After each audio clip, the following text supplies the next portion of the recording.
Hello, everybody. Welcome. I'm John Hutchinson. Pleasure to be here. So this is going to be a bit of a self-indulgent hour or so for me, but I want to try and speak more broadly to the educational environment, landscape that we find ourselves in at the moment. It's something I've been thinking about for a while. So the title of this talk is So the Pendulum Swings. The trads are in charge. Now what? Here we go. I'm going to share a slide.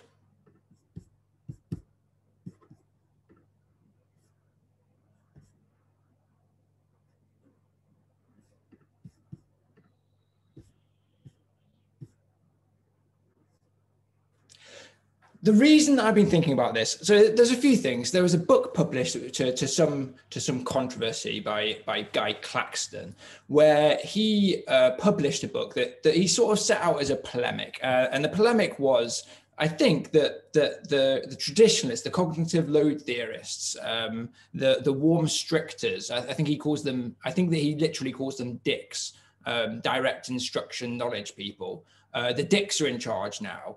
And lots of people got very cross about this. I think the one thing that was interesting about the framing here, though, is that the dick lobby, as Guy Claxton set it out, seemed to think that, well, hold on a second, you're arguing here from a point of insurgency. You're sort of claiming that you need to take back control of the profession. You need to take back the orthodoxy, whereas those folks felt exactly the opposite. They felt that the orthodoxy has been progressive all along. The orthodoxy has been this sort of like woolly thinking, and actually in reality, sort of traditional methods are still less common. And so both sides sort of feeling like they've got something to fight for in terms of having the dominant ideology.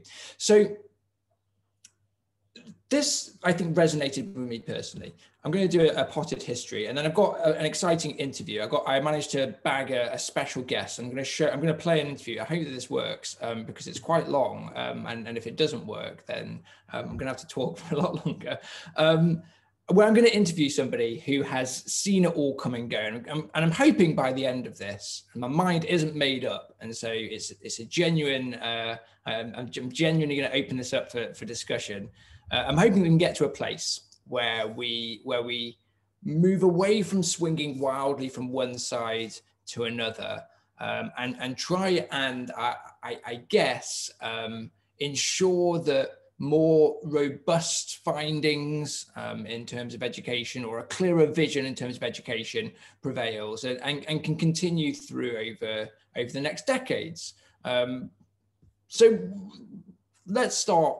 I'm going to start with me. So I started teaching in 2013, and part of my teacher training was watching Ken Robinson's famous talk on Do Schools Kill Creativity? And he says things like this in that talk. He says, Picasso once said that all children are born artists. The problem is to remain an artist as we grow up. I believe this passionately, that we don't grow into creativity, we grow out of it, or rather we get educated out of it. So why is this?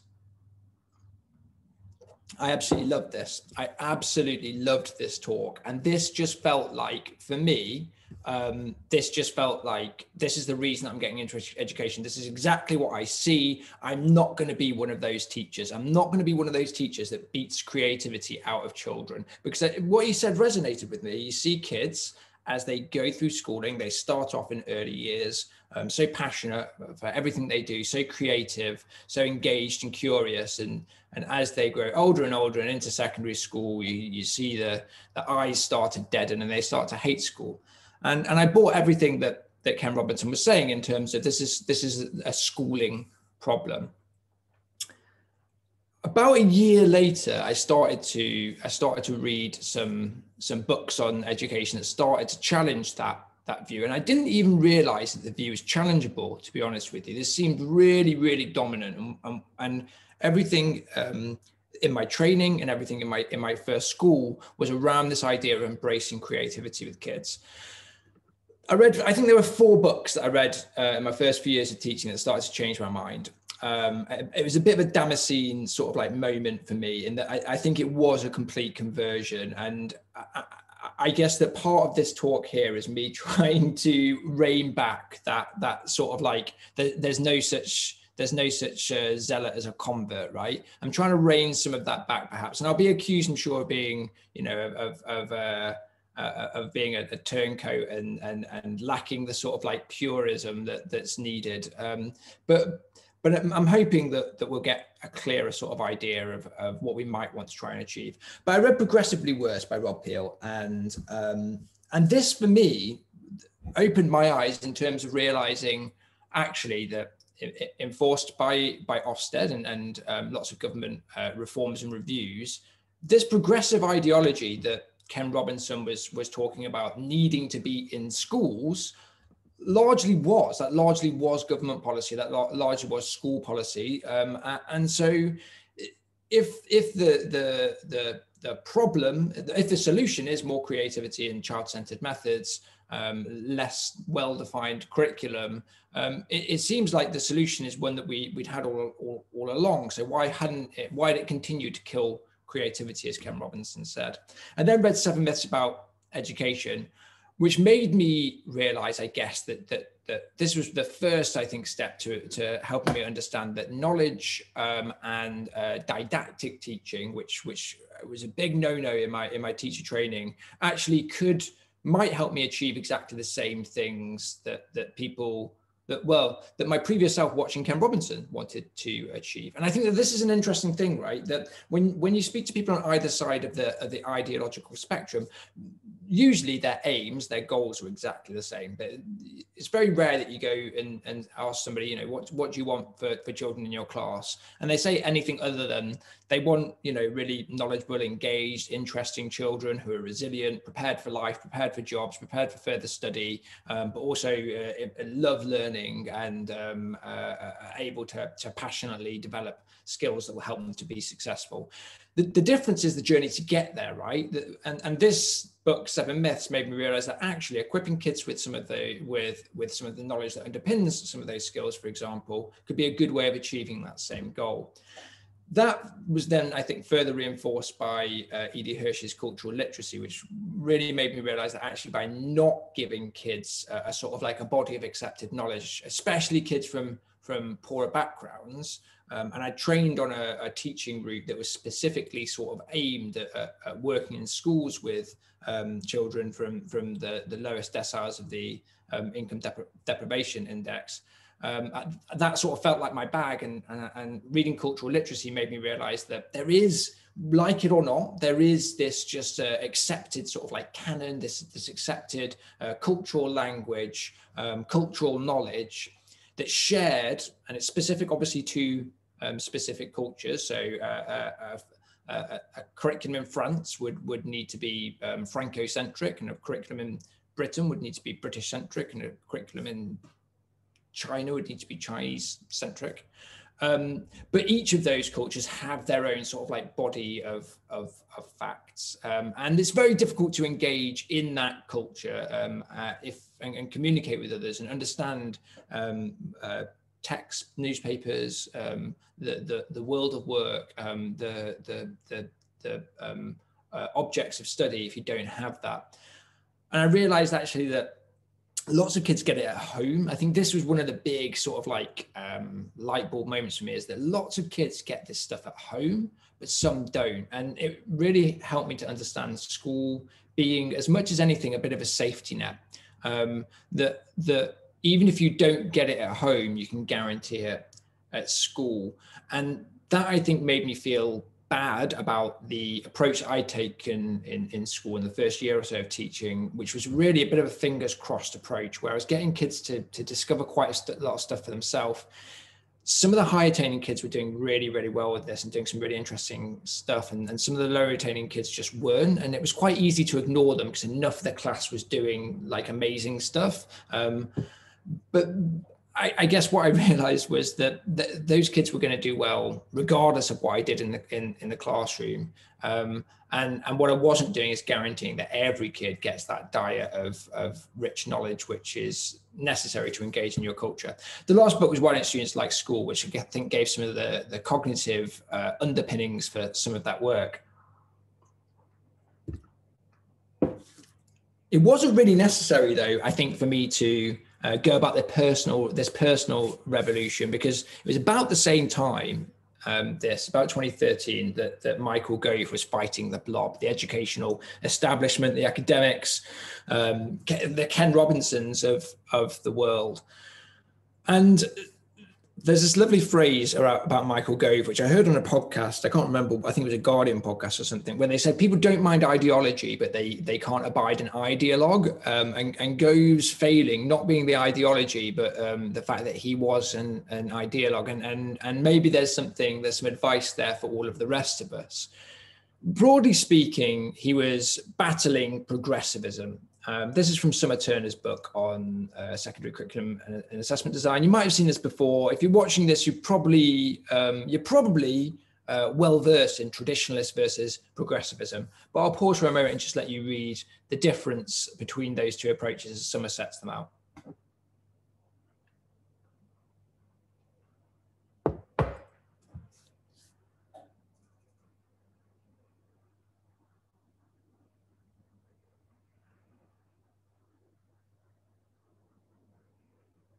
So if you'd have done an audit on me and asked me which of these statements resonated with me most closely when I went into teaching, I probably would have ticked all of progressive, and if you ask me now, I'd probably tick all traditional. And this, I think that this is set up as a dichotomy, and there are some that would argue, look, there's no dichotomy, that actually good teachers take bits of both approach. And my interview guest, who we'll get to in a moment, takes that position. And then there are others who say, well, actually, no, there is no mixing around. Either you think that examinations are the fairest way of assessing kids, for example, or you don't. Like, a mixture of the two that's a false compromise.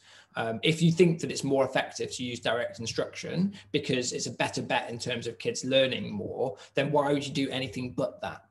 Why, for the sake of variety, would you choose a less effective approach? So we had this sort of like distinction. I went to Twitter and I asked them what they thought the orthodoxy was in England, and there was only 1,300 or so responses, but most people felt on Twitter, at least, that now educational orthodoxy in England is mostly traditional. I asked them the same thing for 10 years ago, and overwhelmingly they said that it was mostly progressive. So it does seem that the profession has this idea that we've moved from a mostly progressive system to a mostly traditional system. And that, within that context, Guy Claxton's position is interesting, right? Because whereas Daisy was writing a polemic with 7 Myths About Education, challenging the educational orthodoxy of progressivism from an outsider point of view, from we need a revolution, now Guy Claxton, his book, 7 Myths About Cognitive Load Theory, whatever it's called, he feels like he's doing the same thing, right? Now the traditionalists are in charge, and I think that one of the things I want to remember is, this is a quote from Tim Collins, a major in the Irish Guard, I think a major in the Irish Guards. If you're ferocious in battle, remember to be magnanimous in victory. And I think that I'm worried that now that the traditionalists, a position that I largely associate myself with, are in charge, we could be in trouble if we're not careful in terms of how we proceed with that sort of orthodoxy. Anyway, I wanted to speak to somebody who had seen it all. And so I'm going to show you a video now of an interview. I'm hoping that it plays through okay. And this interview is from my mum, who's a teacher for 40 years. She was a primary school teacher. And she knows nothing about traditionalist or progressivism. She's not interested in Twitter or these sorts of debates. And so I thought it'd be interesting to get her thoughts on all of this. So enjoy.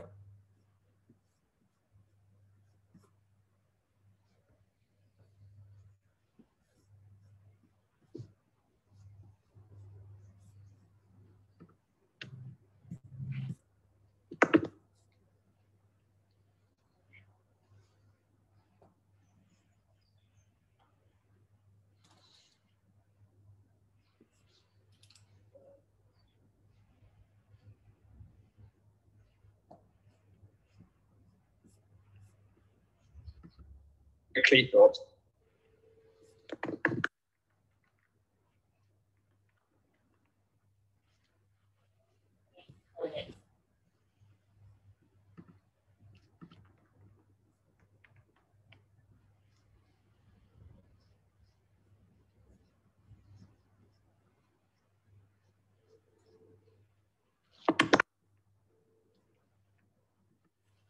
Hello.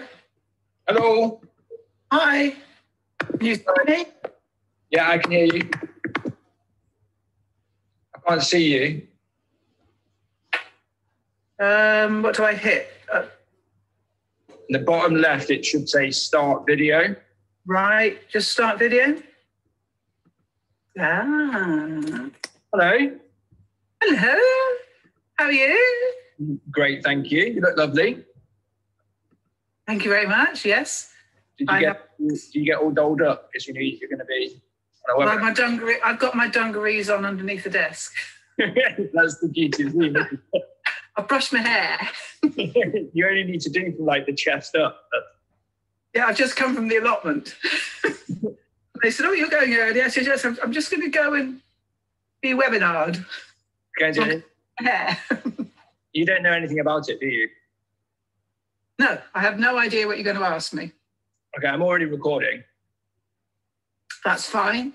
You can just apologise for me later. I do that all the time. Right, so I'm doing a webinar. It's called Brewed Cleethorpes. It's from Lincolnshire, actually, so that's nice. That's where I am. Yeah. What I want to talk about is the sort of ideological battle in teaching that seems to swing one way and the other. So that's why I want to talk to you. Because you've obviously been you started teaching. Well, you tell us about yourself. When you started teaching, I started teaching in 2013, which is obviously this century. Were you did you start in this century or was it last century? Last century. Thank you. I trained between. So if I started teaching in the third millennium, were you the third millennium or the second millennium that you started? That'd be the second millennium. Yeah, you're going to underline that all the way through. The millennium ago. So you started teaching. Millennium ago. Yeah, absolutely. Hence the need to spend 3 hours putting makeup on before I do this. So had the national curriculum, was it a thing? No. I started teaching before the national curriculum. I did my first teaching practice in 1975, my final one in 1977, and I started teaching properly in 1979 as a qualified teacher. And then finally retired this year. 2019. 2 years ago. 2019, yeah. Okay. 8 years ago. So what I want to, so you, I guess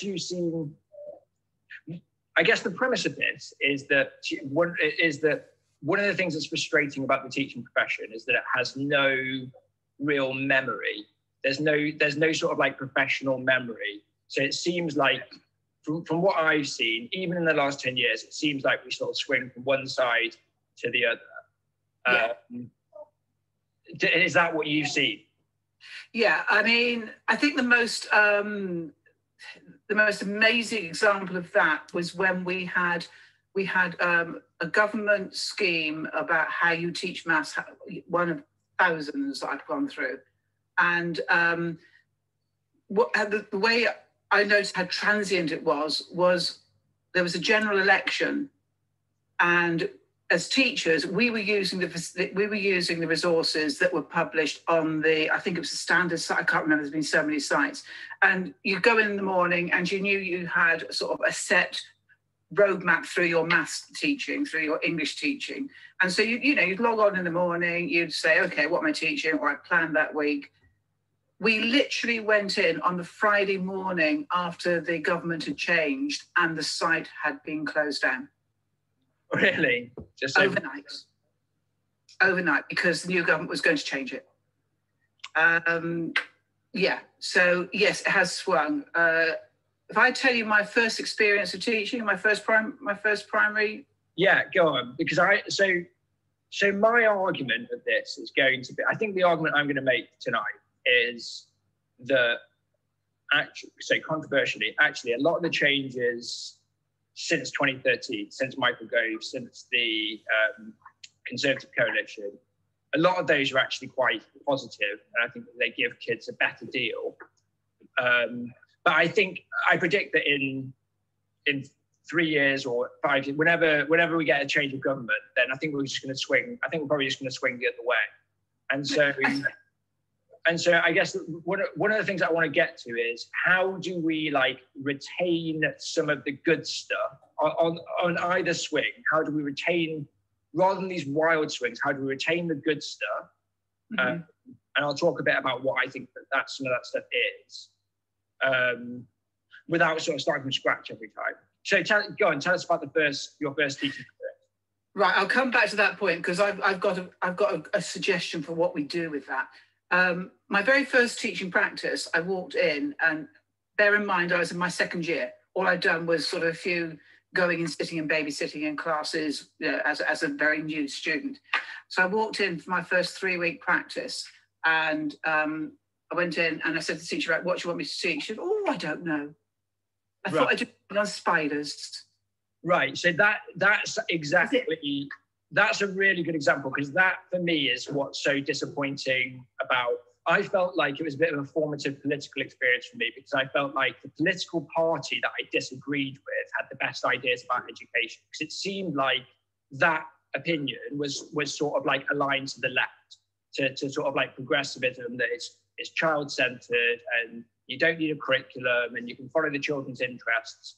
And my sense was that was letting quite a few kids down, and it was especially letting kids who were poor, the kids that are not going to get it from home. I was very lucky, because obviously you are a teacher, so even if stuff at school, even if I didn't get high quality sort of curriculum at school, we still have rich conversations at home. But not every kid has that safety net, right? And so if they don't get it at school, then they don't get it. Yeah. Yes. Now, going back to the point you made about sort of changes, how do we retain the good bits and then move on and don't lose it? The way to do that is to retain teachers, because what it comes down to fundamentally is the individual teacher. I mean, there's been research where they've examined what is it that makes a successful school. And I saw one piece of research where they went into schools, failing schools, good schools, and they looked deeper than the overall performances. And what they came out with was it didn't matter whether the school was failing or not. If your child happened to be in a class with a good teacher, that child will succeed, whatever the rest of the school was doing. Yeah, it came up in my master's as well. The teacher effect is bigger than the school effect. So there's more variation. There's more variation within schools than between schools. Yeah, and one of the things that I enjoyed about teaching for such a long time was that I had the confidence to take on anything new, a new idea that was thrown at me, which was really just sort of, oh yeah, I'll try doing it that way. Whereas I had the confidence to retain that I could actually, for example, play with gardening in the afternoon with the children, because I knew that I could use that as an incentive to learn. I could use it as a way of engaging them. I could make a mess and it would look as though I was being messy, but actually I had a very clear idea about what I wanted to do. And I had younger teachers coming through who were very well trained, very good in their maths and their English, but were frightened to do that. And the ones that I was with long enough gradually gained the confidence going, oh, okay, so that's why you're doing that. So there's a dilemma there, isn't there? Because I agree with you. So teacher retention is shocking, and that's one of the big problems. One of the reasons there's no memory in the profession is because absolutely, yeah. But then I guess on the other hand, if what you're saying, I don't know if you're saying this, autonomy seems to be quite important my next question would be, how do you retain teachers then? And I've got like ideas about that. But I guess most people would say autonomy comes into it, right? That people are more likely to stay in the profession if they have more autonomy over what and how they teach. But how do you square that then with that first story you gave of teachers, and I've heard this before, of teachers pre-national curriculum saying, oh, I'm not going to teach maths this year because I don't really like maths. And so kids just did topic all day long. And some kids, if you were unlucky, that teacher didn't like maths, you might go through year 3 basically without doing any maths. Absolutely. Absolutely. And once I started teaching, I mean, by having that initial grounding, where, I mean, one of my lectures was the dead bird lecture, where the lecturer showed us that you know, if you didn't know what to do for the week, a child brings in a dead bird and you quickly did a spider, what we now know are spider diagrams, and you brought out a bit of history, a bit of geography, a bit of maths, which is always difficult to get out of topic. And so you could make a very rich curriculum. So I was grounded in that. But once I started teaching, as you said, with the autonomy, I got very frustrated because as a maths specialist, I mean, I could bring maths into anything, and I knew the importance of times tables every day. But I saw teachers who, I don't like maths, so I'm not going to do it. So in that case, the evolution was good because experts came in and said, we need to have some kind of coerciveness across the country, because if you had children, if children moved, they could quite easily do the Vikings every year because that happened to be an interesting subject. So it needed something. Now, I left to go on maternity leave just as the national curriculum was being written, and we were being consulted. The teachers were being consulted about what we wanted in it. And so I took a few years out. When I came back, the national curriculum was there, which was quite good because it did do that sort of going across the country. But the trouble is, because you had teachers there, inexperienced teachers, and I hate to say it, but every profession has got its weaker teachers, and they took that as prescriptive. And I think that's the problem. As we have gone through, I mean, I've been teaching for 40 years. As we've gone through, everything has been done with the best of intentions. National curriculum came in with the best of intentions. The numeracy and literacy strategies came in with the best of intentions. So I obviously missed that. They were unpopular, right? That seemed, so that was prescriptivism taken to the nth degree, right? Yes, yeah, it was. You had, I mean, I think I've still got my folder somewhere. You literally had day 1 you taught this, day 2 you taught this. This is what you had to teach in that.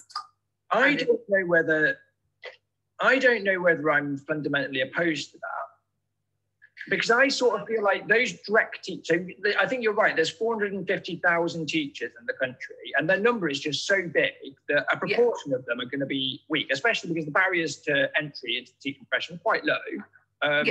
And so let's say it's just, I don't know, let's say it's the bottom 5%. We're still talking there about what, like 20,000 teachers or something. Like Absolutely. A lot of kids. And so I sort of feel like if that approach really supports those bottom 20,000 and makes sure effectively like that they fail safe, I sort of feel like the top teachers, they'll be able to do their own thing with it. And so it wouldn't be as prescriptive. Is that right, or is that wrong?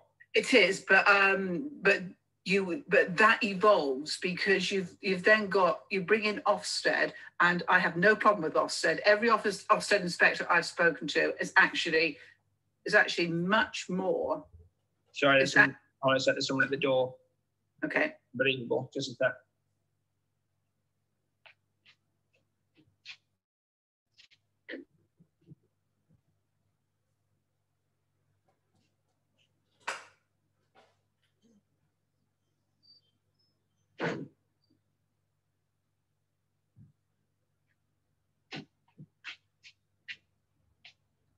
Sorry. Amazon. It's I think it's my books for Billy. Yeah. Look at this.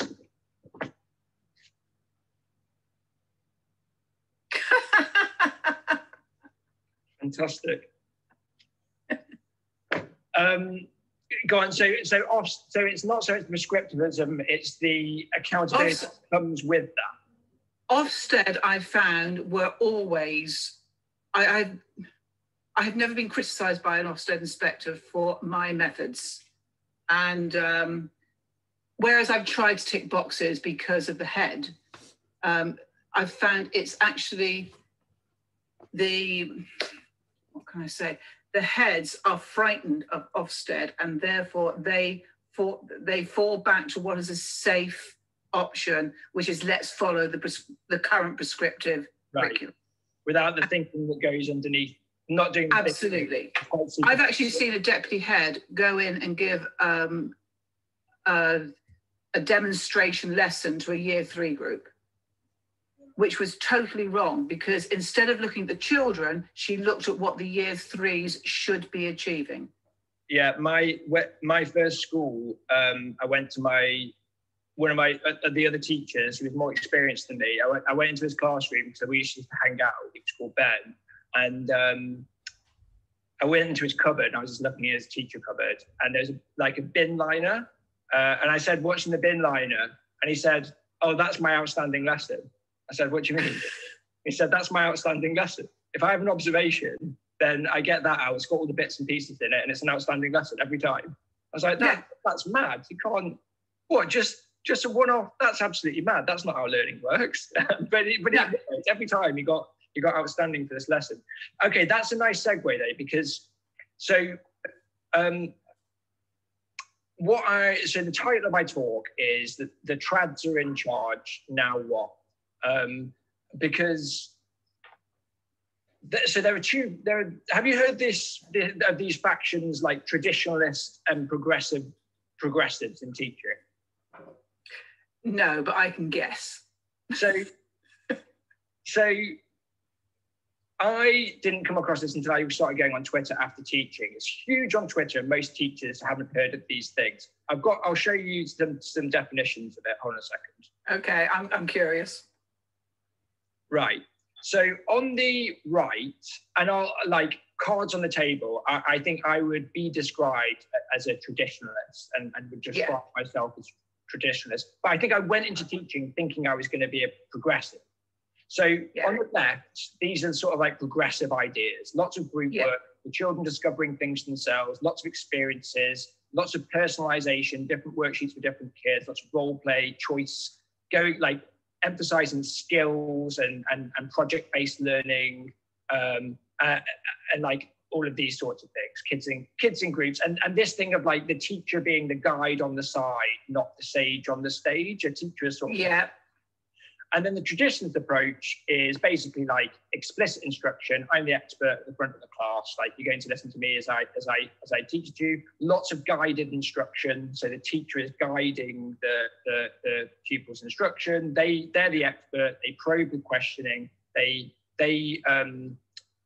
sort of a priority on rigor and challenge. Thinking about like the facts that the children need. More likely to have desks and rows. And more likely to be more sort of didactic. And there's a big debate on, especially on social media, about it, but I think it does spill out into policy stuff of, we have progressivism, that was the orthodoxy for decades, especially in the Labour years, really. And then when Gove came in, we got like the traditionalist approach more, where there's more sort of emphasis on knowledge and on facts and things.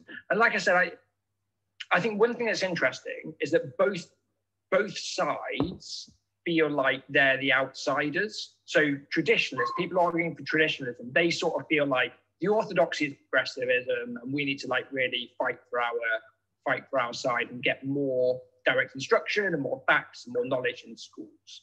And I think that there are good arguments for all of that. But I think similarly, the progressives sort of feel like, well, no, we're the outsiders. We're the ones having to disrupt. And that may now be true, right? Whereas 15 years ago, if you didn't have group work in your lessons, you'd have been crucified. There's no way you could have gotten outstanding.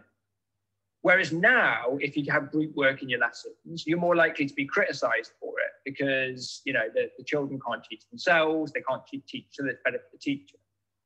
So what are your reflections on this dichotomy? Right. My problem is that what I have seen over the 40 years is our desire to make lists like this. I mean, I'm looking at this and I'm thinking, and I think by the time I left, I was getting close to getting it right. Because a good teacher never gets it right completely. A good teacher is always learning. And although I would complain about inset days, you can always take something away. And the day I stopped learning and stopped being interested in learning was the day I retired, because I'd lost the energy for it. I'm looking at these, what you've got here, and really a good teacher has all of that. Now, I considered myself a good teacher by the time I left. You know, it took me 40 years, but I got there. And I actually used to use both of this. And I didn't do it with the, right, today we're going to do this with this. I actually used to say to my children, and I taught everything from year 3 to year 6 in the final years.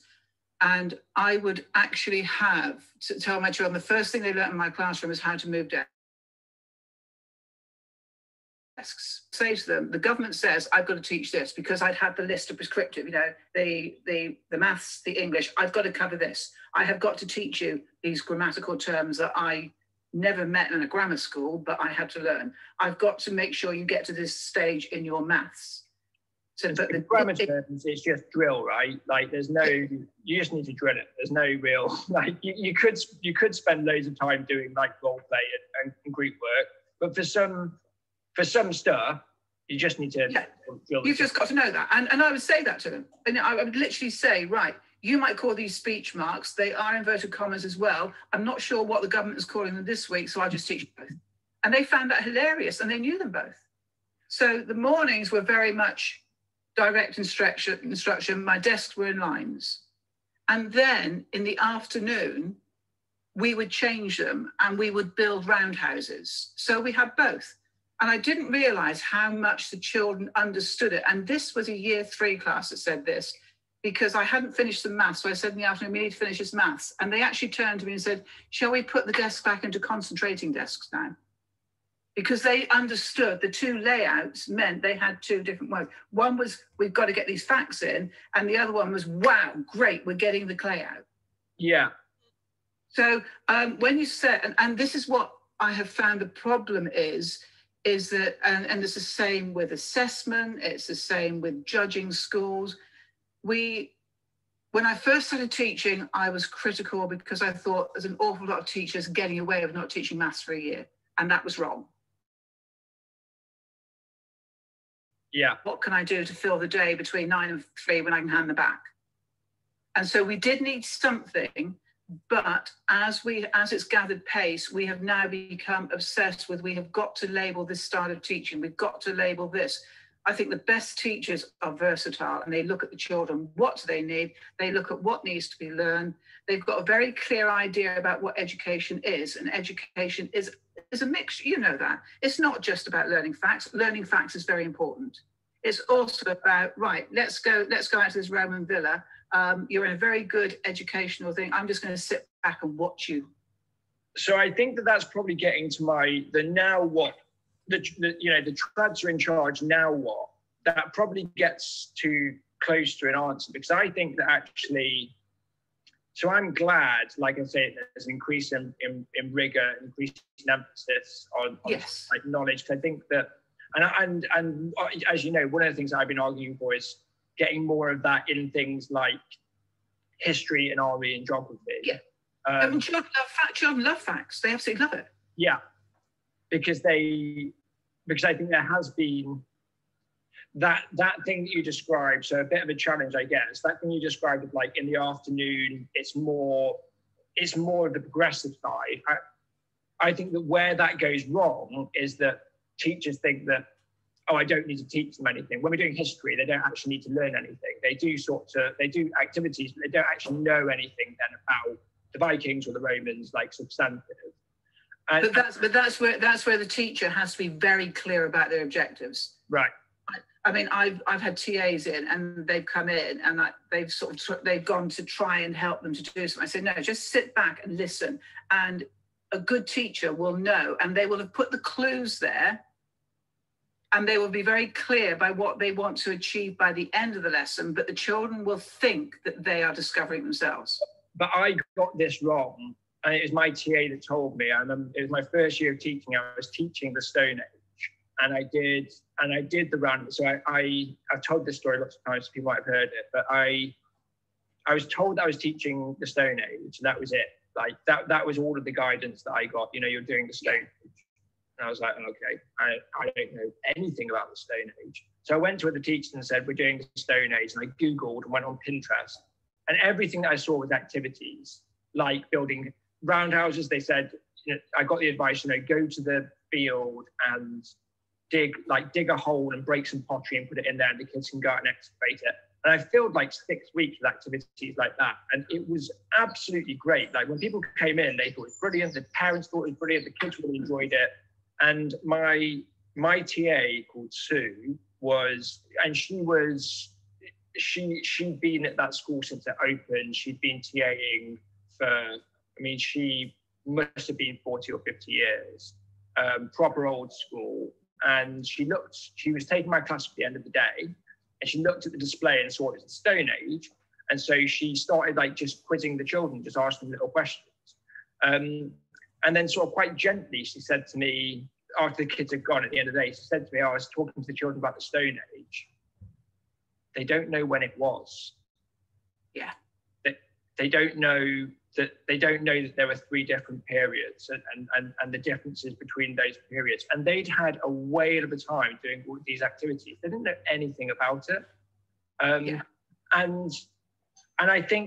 I don't think that if I'm not too harsh on myself, I don't think that's massively uncommon across schools. No, I taught the Stone Age as well, and like you, the Stone Age came in with the national when they changed the history curriculum, and we had to start at the beginning in primary school and work our way through. And I was the same. I didn't understand it, but what I did as an experienced teacher was I sat down. I got a Stone Age for Idiots book first, found out there were 3 periods. So we did the fun activities, but I was very clear about what I wanted them to know. So my first lesson would be a piece of border, which I had done. I'd done a timeline on. So we start in the classroom with how old they were, and it was that big. Yeah. And then you had the fun bit, how old. I put the date I was born. So brought in the maths, because the best mathematicians were quickly working out my age. And we had to go to the playground to... And we finished up, we got back to sort of 1066, and we went to the... When you were born? Pardon? That's when you were born? Yeah, that's it. Yeah, that's right, yeah. And they thought it was amazing because they were suddenly engaged. We had to go out of the classroom, and we actually had to go right to the end of the room, right to the end of the playground. And then they brought in When's the Dinosaurs? I said, well, sorry, you're going to have to go to the next town for that. And instantly they were there. I then taught them what Neolithic, Mesolithic, and Paleolithic meant. And they absorbed the Greek words. They loved it. So when it came down to what we have pictures of the people and what they were like. So when it came down to actually making the roundhouses, they understood that actually there was nothing else around them because it was so long ago. And when they made the roundhouses, because that's all they had. So I think that this is getting to if we go right back to the start now of the pendulum swinging, one of the dangers I think is, and this is like a danger for myself really. So if we're talking about the trads are in charge, and that's me, and like I've emphasized knowledge and direct instruction and facts, and Tilly, my head teacher, used to call me the Grim Reaper of Joy sometimes, going around the classrooms taking fun out of, but I do think that that's a serious threat of this. It will just be rejected. This I would argue necessary move to more rigor, some of that sort of like factual content that you were talking about. It will be rejected if that's seen as a sort of like austere if you ever have like any fun in the classroom, then that's it. You've done something wrong. And so we come back to the week of teachers and go, oh my gosh, Stone Age, and they have a list of things that's got to be taught. Right. One of my TAs moved from my school, where she did Stone Age with me, to another school, and she got in touch. She said, I hate doing Stone Age with them because all they do is write essays. Yeah. So, or like, and I talked a bit about this. One of the sort of like tools that I was keen on promoting was knowledge organisers, where you basically just list all of the facts that the kids need to know. That was supposed to support teachers from a planning perspective and kids from like a recall perspective. But where that went wrong, I think, is that teachers felt like that was the lesson, that yes. the kids just read the facts and said them. And that's not real learning, because they're not making any sense or any meaning of those. No. Okay, so how do we, right, we need to wrap up. So can you solve it for me, please, Mum? How do you agree that it's a good thing, first of all, that broadly we've shifted more to, as a sort of like, as a standard model of teaching, if you like, of the sort of like default, that we have more like traditionalist methods and ideology, or is your argument that it should always be? I think we've moved more to traditional teaching because of the assessment. Yeah, we're constantly having to assess. I mean, I left just as we were bringing in. We had to assess every history lesson, every geography lesson. We had to make a judgment on what they had learned, and the only way you can do that is by looking at knowledge. And I think that's where we have gone to that extreme, is that I think we are over assessing, we are over trying to prove to Ofsted that, oh yes, we have taught about the Romans because they know this, this and this. And I think we need to think very carefully about what actually needs to be assessed. I am in favour of assessment to a certain extent, because otherwise, how do you know what's happening? You need to be able to, we have got to have certain criteria, but I think they have become far too closed.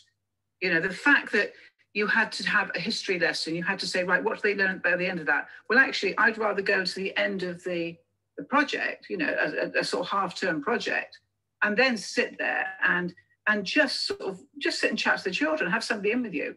And if they go, oh yes, I know it's Meso, because Meso means Middle Lithic means stone, and this happened because they were progressing and because they managed to move out of the caves and they would start to take control. They've got that. So I think I certainly like which one, the modern one, the traditionalists. It's funny that we're calling traditionalists modern. I don't even know what they're called. I mean, I just went and did the job. I guess I was traditionalist in the subjects where I needed to do that. But you taught me, and I would describe you as traditionalist. You were strict. You were very, very clear on what people needed to know. You were factual. There was lots of questioning, lots of whole class discussion, but always led by you. Yeah, but then once you've established that in your classroom, then you can move over to the progressive way, and you're still doing that, but because you've set that idea that you've got the discipline of the traditionalists, and then the children will take that into progressive. If you just have the progressive, and my final teaching practice was in a completely progressive, one of the new progressive schools, which was a classroom with equipment in, and you just let the children in. And I think that's an actual, that's a moral failing. They lasted one term. They pulled it back. And that was my teacher training, by the way. So that was how I was trained to teach science. I went into the university room, and there was a load of bulbs and batteries and wires on the desk. And the lecturer didn't say a word. He just said, you have everything that you need to be successful. And we played around with them for a couple of hours. And he said, you see, and that's what you need to do with the kids. And even then we were like, no, hold on. We've already been taught this stuff. But that was definitely promoted as like, this is, you know, I remember being told, if you tell a child a fact, you rob the opportunity of them discovering it for themselves. And I think it's probably the worst advice I had as a teacher. Yeah. But then you're teaching, but then, you know, you do little things like doing a bit of art. They don't know how to actually mix two colours together. So you show them that, and then you let them experiment with that fact. Right. And that's what you don't want to lose in terms of like moving traditions. It's not that there's then no application, there's no experimentation, and but it's that the instruction comes first before you. Yes, I will give you this tool. I will show you how to use this tool. It might be a physical tool. It might be a piece of knowledge. It might be a skill. And now you can experiment. But I have given you that knowledge, understanding, skill. Now go and apply it. And that's where it comes in. And that's very difficult. That's very difficult to assess. Yeah. But also, yeah. So I think one of my worries of like progressivism, even though there's stuff here that I do all the time. So I get the kids to do role play all the time. I think that like relationships are incredibly important. And I think that like experience, especially in primary school, very often just for their own sake. And like one of the things that I started talking about is I'm not going to apologize. There will be times when I just want them to have like really fun experiences, but I'm not going to try and pretend that they're learning. Really, like they're just as part of primary school is just having fun experiences. Sorry, go on. My worry with progressivism is that it doesn't fail safe in the same way I think traditionalism fails safe. I think if you screw up traditionalism, it's boring, but the kids still learn. I think if you screw up progressivism, the kids don't learn anything. And the trouble is that the traditionalist is easier to assess. Yes, yeah. And we are obsessed with assessment. We have got to have assessment. We have got to understand. We've got to make sure that people are not getting away with. And I saw it when I was first teaching. People are not getting away with going at 9 o'clock. As long as they're quiet for 6 hours, that's fine. Yeah, happened. So we've got to weed that out. But we have now got very good, very creative teachers who are going under because they have not achieved enough level 6s, enough level 5s. And you look at children and you know yourself that there are some children, and there are a lot of children who are never going to do that, but they're going to be successful in a different way. And you've got to, and that's a very, very difficult thing to prescribe across. While it's the same as it's difficult to say that every teacher is the same, it's also difficult to say, right, every child has got to come out of school with the same set of skills. And they're never going to, because we have an exam system that literally statistically makes that impossible. Absolutely. That's the other big elephant in the room, isn't it? We statistically guarantee that a third of kids will fail their GCSEs. There's no other way of, like, it's standardized in that way. They say that. Well, yeah, because you get the test results. You've got your normal curve. Your normal curve dictates that many children have got to fail. Right. Okay, let's leave on that bleak note. And I'm going to try and finish this up and see if there's a way of I think that probably what I'm going to say is that now that the traditionalists are in charge, it's sort of more incumbent on them to challenge that narrower sort of like conception of schooling, I guess, which you pointed out, that just because academic subjects and discipline and rigor are seen as very, very important, I think they are. That doesn't mean that there aren't aspects of schooling which, as you say, don't need to be assessed and don't necessarily need to fall into that format. And also that like the arts are, still ensuring that you promote the arts and music and some of those broader aspects of not just schooling but life, because although it's true what I said at the start, that for some kids, if they don't get it in the classroom in terms of that academic chat, they won't get it at all. It's also true that for some kids, if they don't visit the theatre in school, then they might visit the theatre. Yeah. And so school can serve a wider purpose. If I was to generalize what I've found to be most successful, I would say that I would always start with traditionalists, because that would set the parameters of what I did in the classroom, what I expected of the children. And once they had that discipline of understanding that they were going to learn something and they had to get something, and that they needed to converse with me, then I would ease off. And certainly I wouldn't do much in the way of group work for the first half term. And the first half term was, right, this is what school is. You know, we've got the traditionalists, you know, we have got a certain kind, not just discipline, but self-discipline. Mm-hmm. And you get to the end of that and, oh, I've learned this, I've got that. And then you can gradually bring in some progressive methods. And it's like anything, the best overall education is something that embraces everything. And you've got to find a way of getting that through to new teachers who have come through a very traditional system and believe that's the only way to do it. And I have seen that happening. So, and this is what I was saying about teacher retention, you know, find a way of keeping teachers longer by making the job less stressful, because it's those experienced teachers who can then bring on the younger ones. Yeah, and I know that we've had this conversation before of one of the major problems with the lack, I think one of the major problems with the lack of rigor in, for example, the foundation subjects is because it's not reasonable to expect me, like fresh out of uni, to be knowledgeable in, I'll be knowledgeable in what my degree was. Yeah, absolutely. Now I'm being told I'm teaching French and how to do cartwheels and rivers and landforms and there's no way that I can quickly build my subject knowledge up. But over a career, experienced teachers will build that up. And the problem is that those are the teachers that we are losing, that there are very few more experienced teachers, certainly those that stayed in the classroom like you did. And so that resource within schools has gone. Yes, and that's the resource you need. I mean, when I first taught the Greeks, I had a mental breakdown because I knew nothing about the Greeks, and there was nothing. I know that you've been building these knowledge-based curriculums, which is basically a book of what you need to learn. Right. I'm done with that, because what I did was went to the library, got out 30 books on the ancient Greeks, and it wasn't until somebody turned around and went, you know, they're only 8.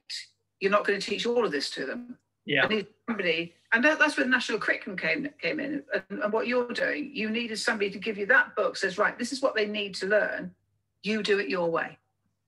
Yeah, exactly. And seeing it as a launch pad and not as like a straitjacket. Absolutely, yes. This is what you need to do your job well. Right. Oh, lesson one. Who am I going to see?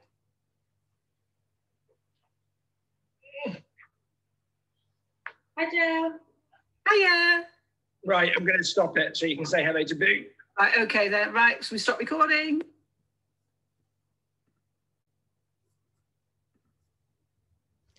Welcome back. That was my mum.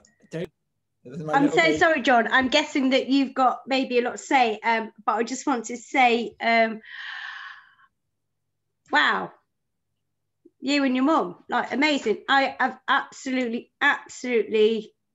adored it.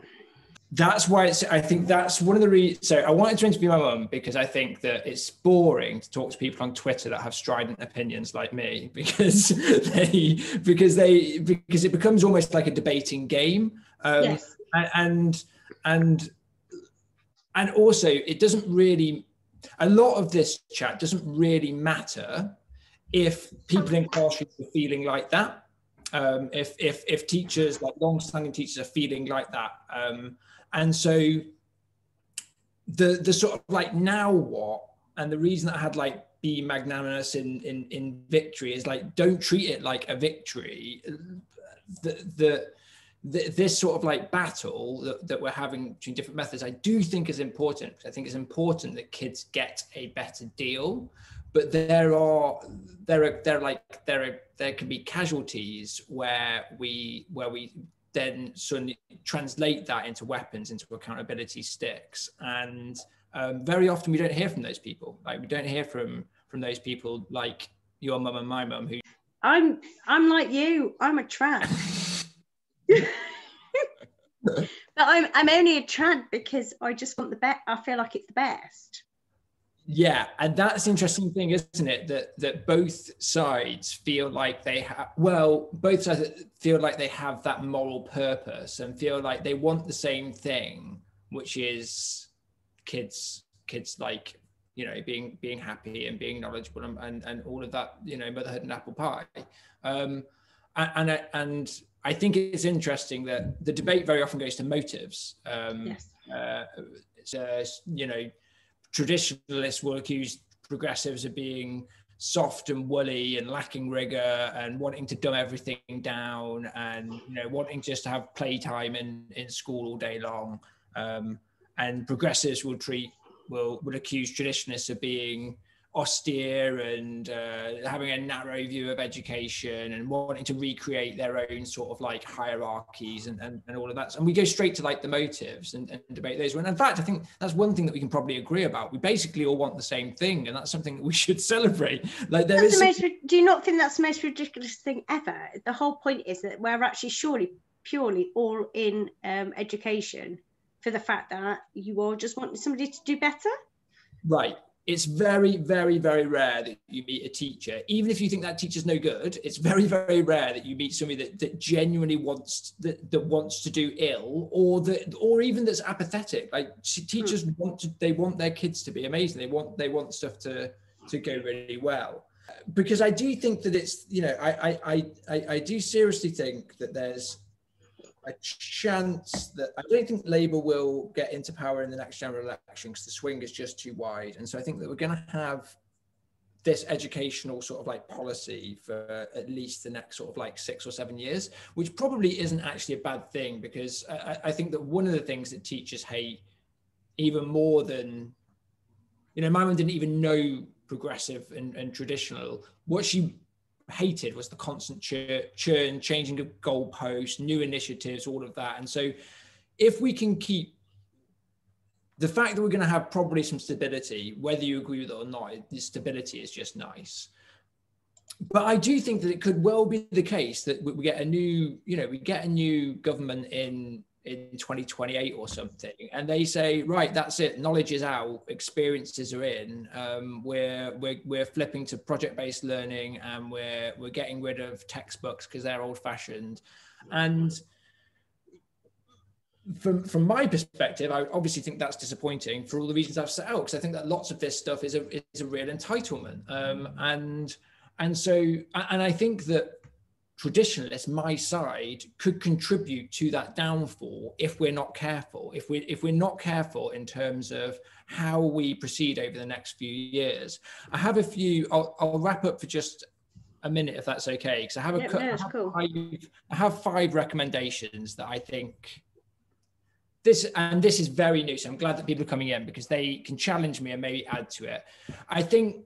So one of the things that I did is made like these knowledge organizers, and I think, as my mum set out there, these are ripe for lethal mutations, and lots of people saw these actually being a hated tool because they were imposed on them. They were told they had to do them. They had a bad backwash effect on teaching, where people just said, we're just reading these facts.